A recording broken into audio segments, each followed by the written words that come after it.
আমার আলোচনার বিষয় হচ্ছে পবিত্র কোরআনুল কারীমের ব্যাপারে, আল্লাহ তাআলার কিতাবের ব্যাপারে কিছু কথা। আল্লাহ তাআলার কিতাবের ব্যাপারে আমাদের কিছু কথা মনে রাখতে হবে, কারণ এই কিতাবটি এমন একটা কিতাব, আল্লাহ তাআলা যত কিতাব নাজিল করেছেন তার মধ্যে সর্বশ্রেষ্ঠ কিতাব আল কোরআন।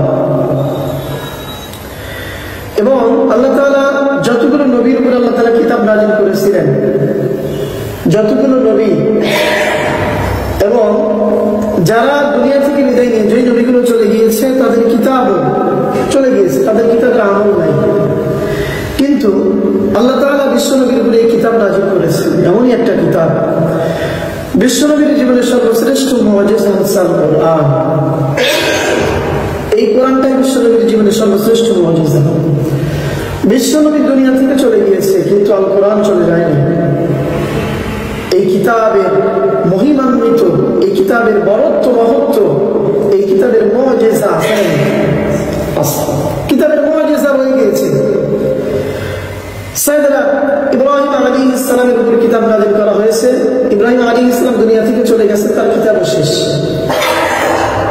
তারপর দাউদ আলাইহিস সালামের উপর কিতাব নাযিল করা হয়েছে, উনি চলে গেছেন, ওনার কিতাব শেষ। মুসা আলাইহিস সালামের উপর কিতাব নাযিল করা হয়েছে, উনি চলে গেছেন, ওনার কিতাবের আমল শেষ। ঈসা আলাইহিস সালামের উপর কিতাব নাযিল করা হয়েছে, উনি চলে গেছেন, ওনার কিতাবের আমল শেষ হয়ে গেছে। কিন্তু বিশ্বনবীর উপরে আল্লাহ তাআলা কিতাব নাযিল করলেন আল কোরআন। বিশ্বনবী চলে গেছেন, ওই কিতাবের আমল কি চলে গিয়েছে? যায়নি। আসলে ওই কিতাব থেকে আমরা কিছু কথা শুনি, কোরআনের ব্যাপারে কিছু কথা সর্বপ্রথম আমাদের মনে রাখতে হবে। এক নম্বর কথা কোরআনের ব্যাপারে আমাদের মনে রাখতে হবে, এই কিতাবটা হলো আল্লাহ তাআলার পক্ষ থেকে নাযিলকৃত কিতাব। এই কিতাব নাযিল করেছেন কি? আল্লাহ তাআলা। এজন্য আল্লাহ তাআলা বললেন কোরআনুল কারীমের সূরাতুশ শুআরা এর 192 নম্বর আয়াতে আল্লাহ তাআলা সুন্দর করে বললেন, ওয়া ইন্নাহু লাতানযীলু রাব্বিল আলামিন। সুবহানাল্লাহ। আল্লাহ তাআলা বলেন, ওয়া ইন্নাহু লাতানযীলু রাব্বিল আলামিন, নিশ্চয় আমি আল্লাহ তাআলা এই কিতাব নাযিল করেছি। এই কিতাব নাযিল করেছেন কে? আল্লাহ। এক নম্বর কথা এটা মনে রাখতে হবে। দুই নম্বর কথা, এই কোরআন পৃথিবীতে নিয়ে এসেছেন জিবরিল আলাইহিস সালাম।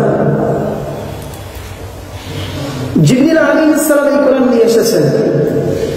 আল্লাহ তাআলার অসংখ্য ফেরেশতা, তার মধ্যে আল্লাহ তাআলার স্পেশাল ফেরেশতা হলো 4 জন।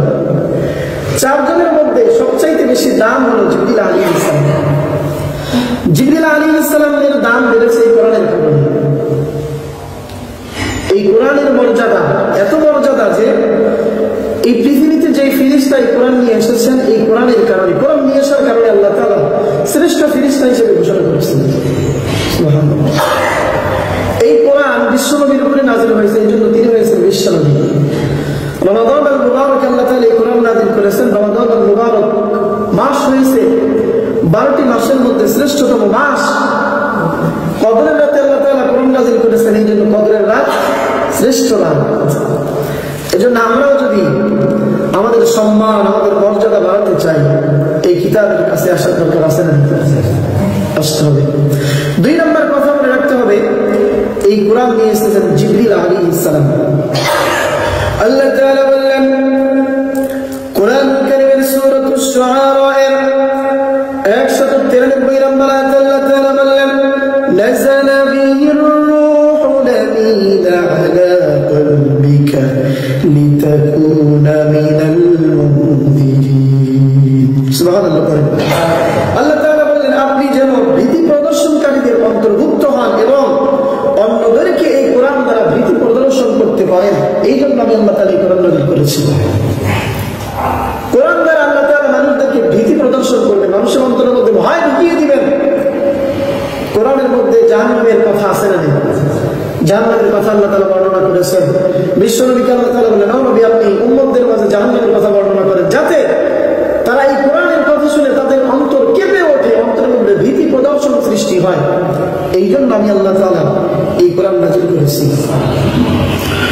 3 নম্বর কথা কোরআনের ব্যাপারে মনে রাখতে হবে, কোরআন জিবরিল আলাইহিস সালামের মাধ্যমে আল্লাহ তাআলা বিশ্বনবীর সিরার মধ্যে নাযিল করেছেন। সুবহানাল্লাহ। আল্লাহ তাআলা বললেন কোরআনুল কারীমের 2 নম্বর সূরা সূরাতুল বাকারা এর 97 নম্বর আয়াতে আল্লাহ তাআলা বললেন কুল মান কানা আদুওয়ান লিজিবরিল ফাইন্নাহু নাযালাহু আলা কলবিকা বিইذনিল্লাহি মুসাদ্দিকান লিমা বাইনা ইয়াদাইহি ওয়া হুদান ওয়া বুশরা লিল মুমিনিন। সুবহানাল্লাহ। আল্লাহ তাআলা বলেন এই কোরআন জিবরিল আলাইহিস সালামের মাধ্যমে আপনার সিনার মধ্যে আমি আল্লাহ তাআলা আপনার অন্তরের মধ্যে আমি আল্লাহ ঢুকিয়ে দিয়েছি। সুবহানাল্লাহ। জিবরিল আলাইহিস সালামের মাধ্যমে আল্লাহ তাআলা বিশ্বনবীর অন্তরের মধ্যে এই কোরআন নাযিল করেছেন একজন